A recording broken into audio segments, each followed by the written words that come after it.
welcome. You're watching World Business Report here on News 9 Live. I am Krishna Kumar. We begin with Wall Street, which ended higher as inflation data came out, despite inflation data picking up, paving the way for heightened anticipation ahead of the imminent U.S. Federal Reserve's deliberations as far as interest rate cuts are concerned. And the latest figures have sparked a notable upswing. This Reuters report tells you more. U.S. stocks closed at fresh year highs on Tuesday after inflation data came in near expectations. Consumer prices rose slightly in November when they were expected to hold steady, though they grew 3.1% on an annual basis, matching forecasts. The Dow and S&P 500 added about 0.5% each, while the Nasdaq climbed 0.7. Markets see the Federal Reserve keeping interest rates on hold Wednesday after a two-day meeting and predict the next move will be a cut, now expected in May. Retirement Planners of America founder and CEO Ken Moraif said there is still a chance the Fed could go the other way. We still have the risk that the Fed may have to raise interest rates again in the future, although that risk is declining, and therefore we see that as becoming less and less of something to be concerned about. And actually, interest rates staying where they are for a longer time than maybe the market is expecting is probably a more likely event because of that. One stock mover of note was Oracle, which plunged 12%. After it forecast third-quarter revenue below estimates due to the uncertain economy and competition in the cloud computing market. Now, the month of November 2023 has seen a notable uptick in U.S. consumer price inflation, largely driven by escalating rental costs, potentially reshaping spending patterns across the United States of America. U.S. consumer prices unexpectedly rose in November as a decline in the cost of gasoline was offset by increases in rents. The report from the Labor Department offers more evidence that the Federal Reserve is unlikely to pivot to interest rate cuts early next year. It also showed prices for used cars and trucks rebounded last month, after 5 straight monthly decreases, helping to boost underlying inflation. Americans also paid more for health care and motor vehicle insurance. The slightly stronger reading comes after data last week showed job gains accelerated in November and the unemployment rate fell. One analyst tells Reuters calls for early and rapid rate cuts by the Fed should be viewed with significant scrutiny. The central bank is expected to hold rates steady Wednesday following a two-day meeting. Traders now see the first rate cut in 2024 happening in May, when they previously expected this in March, according to the CME Group's FedWatch tool. In the 12 months through November, prices grew at a 3.1% rate, down from 3.2% in October. The so-called core CPI, which excludes volatile food and energy prices, climbed as well in November, with the 12-month figure coming in at 4%, the same as the previous month. Now, keeping it with the U.S., Apple disrupted the global tech industry by granting rivals access to coveted tap-and-go technology. This is a strategic move that will reshape the competitive landscape, especially when it comes to niche technologies like tap-and-go. Apple has reportedly made a major move to settle EU antitrust charges and fight off a possible big fine. Sources say the US tech giant has offered to let rivals access its tap-and-go mobile payment system used for mobile wallets. Last year, EU regulators charged Apple with curbing access to its tap-and-go technology called Near-Field Communication, or NFC. That made it difficult for rivals to develop services on Apple devices. The NFC chip enables tap-and-go payments on iPhones and iPads. The EU watchdog further argued this helped Apple's own mobile wallet solution, Apple Pay, and pointed to its dominance in the smart mobile market. The sources said the European Commission will likely look for feedback next month from rivals and customers, and regulators will then decide whether to accept Apple's offer. The EU watchdog declined to comment, while Apple was not immediately available for comment.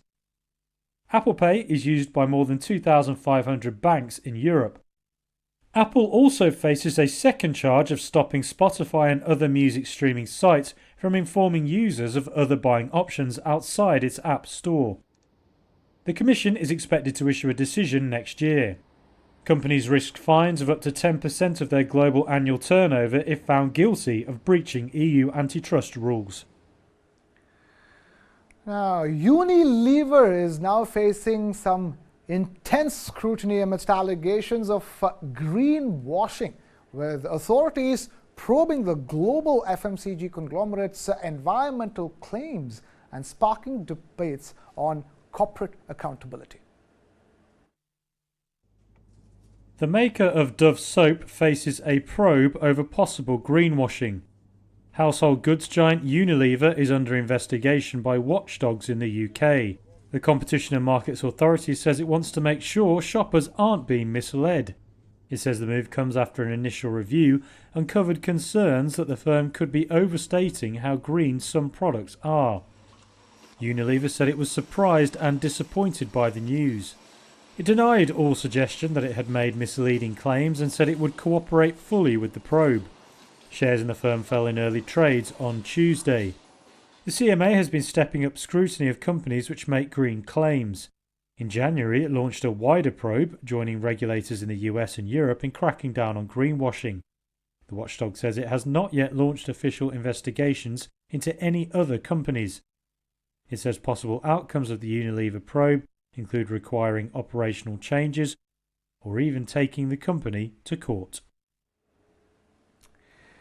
Away from FMCG to the auto space, where Renault is gearing up to sell a portion of its Nissan stake, the first of its stake sales in Nissan, signaling a transformative shift in the auto sector's ownership landscape, and particularly speaking the entire issue of Renault, Nissan and the alliance. Renault will sell a 5% stake in Nissan, the French auto giant announced Tuesday. It's the first stage of a planned disposal of its holding in the Japanese carmaker. The automakers have a decades-long tie-up, but that is undergoing significant change with a rebalancing of their relationship. Renault said the move will reflect a loss of up to $1.62 billion on its initial investment. It's the first stage in the firm's efforts to reduce its Nissan stake to 15%, down from its current holding of around 43%. Renault and Nissan agreed in July to terms for a restructure of their alliance after months of negotiations. They said they aimed for a more pragmatic and agile partnership. Nissan said in a separate statement it had agreed to acquire the shares Renault was selling. The Japanese automaker said the acquisition will cost just under $825 million. Renault shares were down over 1% in early trade after briefly rising at the market open.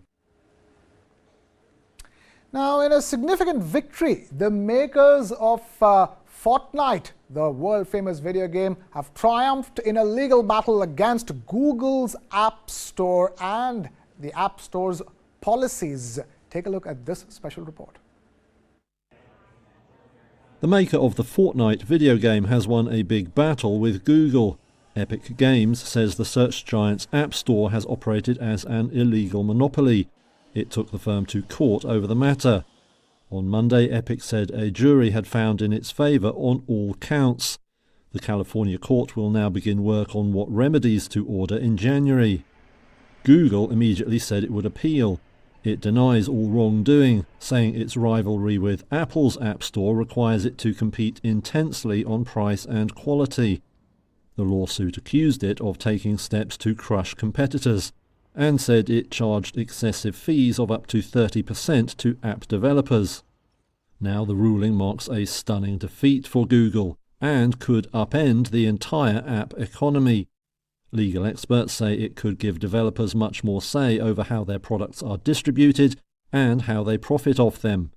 Google might be forced to allow alternative app stores to open on its platform. Epic launched a similar case against Apple in 2020. A judge largely ruled against it on that occasion, but the game maker is seeking to have key points of the case reopened by the Supreme Court. Even as the US is going forward with its curbs on exporting AI chips made in the US to China, China's semiconductor companies are aggressively vying for Nvidia, the US-based chip maker's dominant market share in China, and questioning and challenging Nvidia's dominance in China's chip industry. Nvidia has a battle on its hands in China. Reuters sources say chip firms there are moving aggressively to take sales from the AI market leader. That after US export controls restricted its shipments to China. Nvidia currently has around 90% of the market for AI-related chips in the country, but rivals see an opportunity in the export curbs.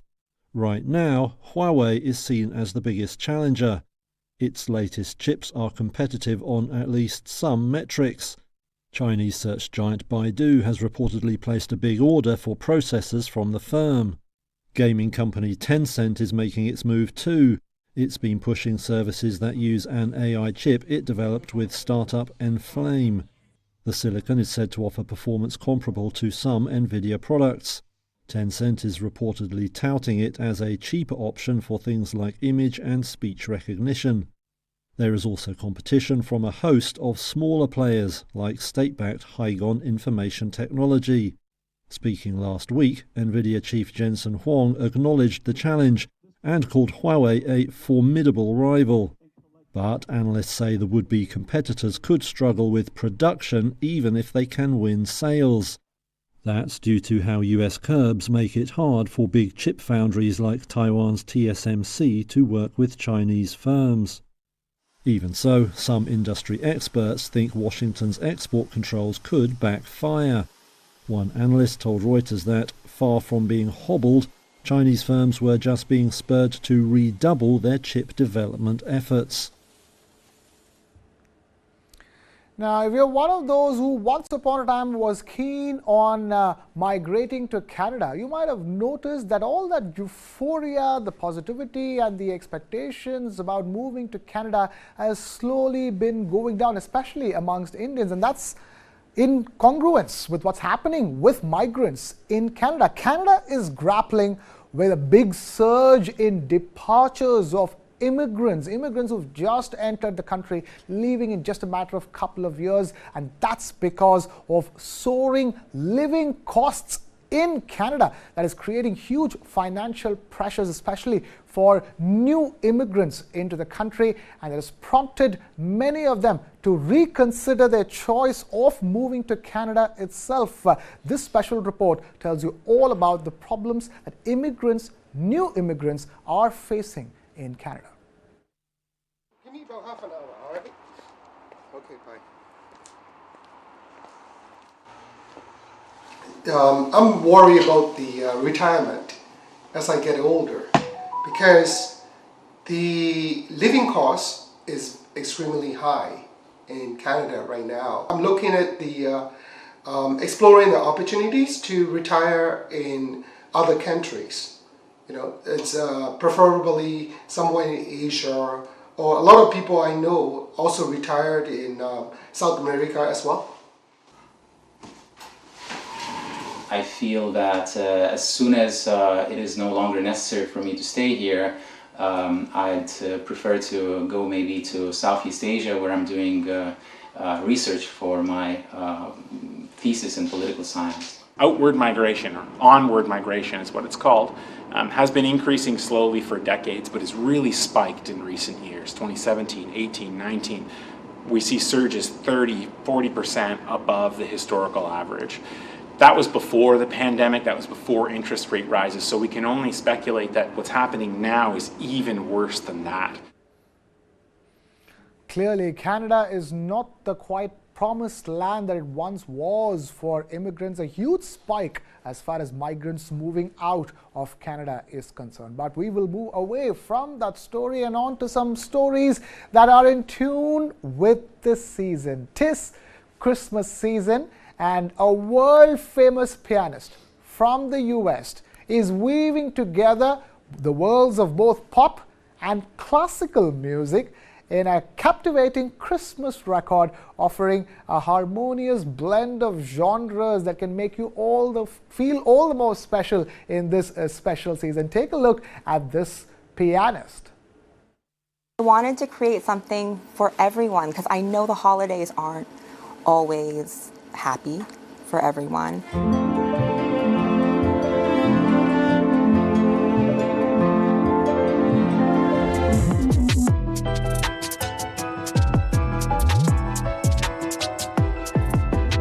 I love pop music, and when I say pop, I say popular music, like all forms of popular music, and I love traditional classical. I am both of those things. Just like I am Asian, I'm also American. I'm very, very Asian, but I'm also very, very American. I'm very traditional classical, but I'm also obsessed with popular music and popular culture. So I just decided to call it popsicle because I didn't fit into a genre or a box.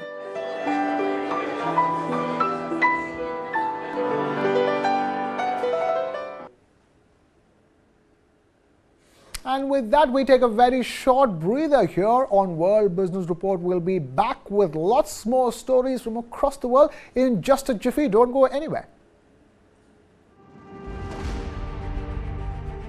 Today, she is the only smiling leader in Rajasthan. All eyes will be on her moves if the BJP returns to power. Vasundhara Raje Scindia defied all the odds to become the first woman chief minister of Rajasthan. She has the uncanny ability of striking rapport with all sections. That's why she is very popular in her constituency, not only in her constituency but in entire Rajasthan.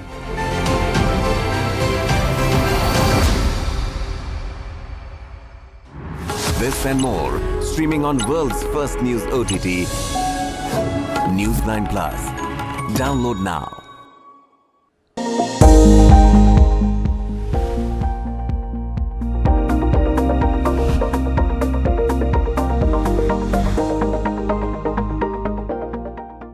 You are watching World Business Report. I am Krishna Kumar, and the final set of the members of world famous K-pop group and the biggest K-pop group in the world, BTS, have started arriving for military service. Bear in mind, South Korea has a compulsory military service rule for youngsters, and this marks a pivotal moment in the trajectory of this group, which is probably the most famous music group in the world at this point in time.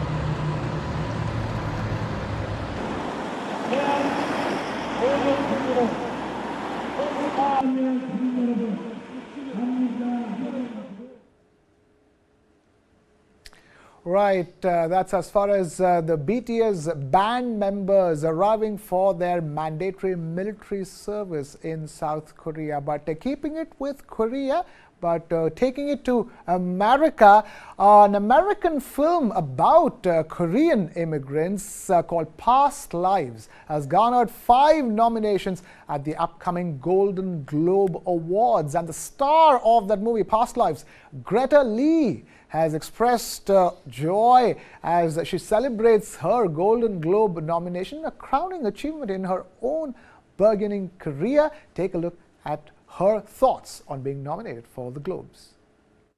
I'm a first-time nominee. I've never been nominated before. There's just this kid in my head for such a long time. I think I just missed him. Did he miss you? 혜성! 와, 너다. I had no idea that these things were announced so early. I was completely asleep. I was asleep and my phone was activating in a way that was alarming. And I was around 5:30, 5:45 in the morning. And, I have young kids. So when that happens, I'm already like in sort of like, emergency mode. And I just opened up my phone. It was like a phone explosion. About it, son, and the way you move makes me feel like I can't live without you. it's validation that people have seen the movie and are connecting to the movie. This movie that has absolutely been so sacred and personal to us, and has felt like a real first in a lot of ways, in terms of what it's like to be able to show in this unique and very true way a version of our stories as a woman, as an Asian American woman, as a Korean woman, as a woman of ambition, a modern woman, just to be able to do that and to know that people, to have that connection with our audience, there really isn't anything better than that. Clearly, from the time Parasite won the Best Film Oscar, the first ever for a foreign film, Korean films and film based on Korean culture are certainly garnering the limelight as far as the US award season is concerned. We'll have to wait and watch what will happen with this movie, Past Lives, as far as the Oscar award nominations are concerned. But keeping it with the world of movies and actors, actor Zac Efron delivered a touching tribute to Matthew Perry, widely known as Chandler, at a special ceremony honoring the beloved actor's legacy and impact. In fact, Zac Efron paid tribute to Matthew Perry at his own Hollywood Walk of Fame event. Take a look at this. Zac Efron!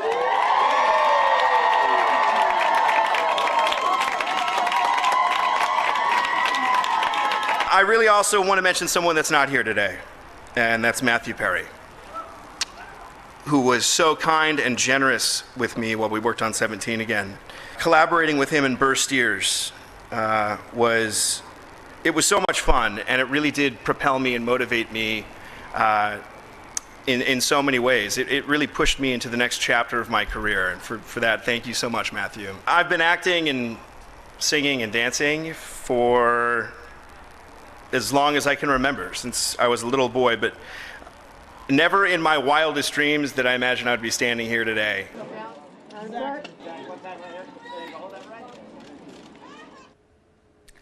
Clearly a moving tribute at a momentous occasion in Zac Efron's own life and career. But moving away from actors, TikTok has made a grand entry into the music scene. It is hosting its first ever musical festival in the Arizona desert in the US, and that festival features an array of top-tier A-list artists and performances as well.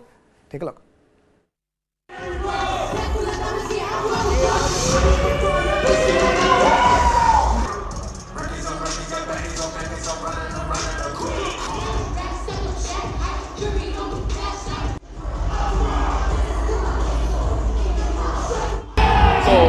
I've never seen no other social media platforms do something like this. Like, I've been on the gram for a couple of years, and it's like, where's their music event?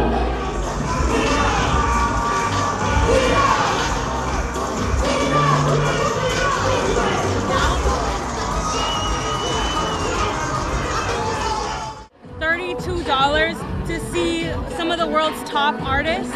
Crystal Pluma just won a Billboard Award. Are you kidding? And I'm paying $32 to see him and get this experience. I think this is a great PR tactic. I think this is a great move, especially in the economy that we're in right now.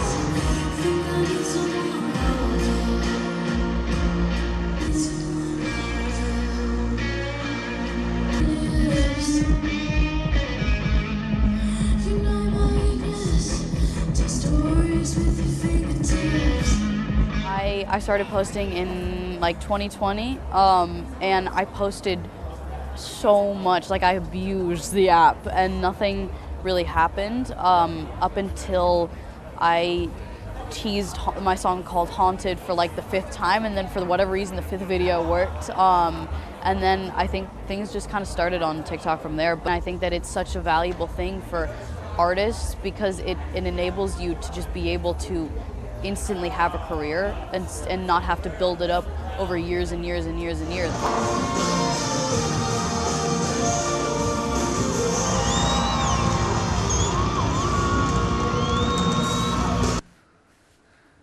And And that's all we have time for on this edition of World Business Report. Thank you so much for watching. This is Krishna Kumar signing off. Keep it with News 9.